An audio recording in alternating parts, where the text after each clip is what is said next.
Andiamo. La vittoria è sempre una bella medicina.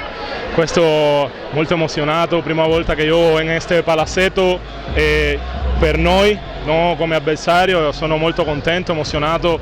Questo palazzetto è sempre pieno, la gente è sempre con noi, abbiamo sofferto tanto, ancora non siamo al 100% perché abbiamo fatto un percorso senza tutti i giocatori, stiamo prendendo fiducia, ancora con questa vittoria penso che di più. Saranno toste tutte le partite perché tutte le squadre sono la grande, sono magnifiche e dobbiamo giocare sempre così insieme come fratelli.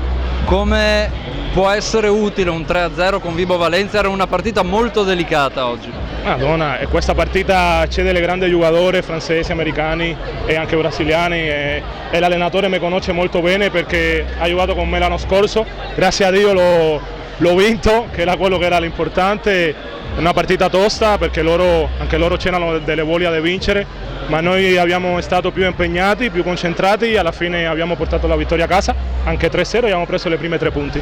Secondo te in questo momento il turno di riposo per Padova può fargli bene? No, ancora noi vogliamo sempre giocare perché è vero quando è iniziato il campionato sempre essere in campo, intanto c'è un amichevole giovedì e quindi siamo concentrati e pensiamo questo amichevole come se fosse giocare nella Lega e quindi andiamo così, riposiamo oggi, rilassiamo un po' la testa e martedì siamo pronti per iniziare a allenare. Grazie. Prego, guarda.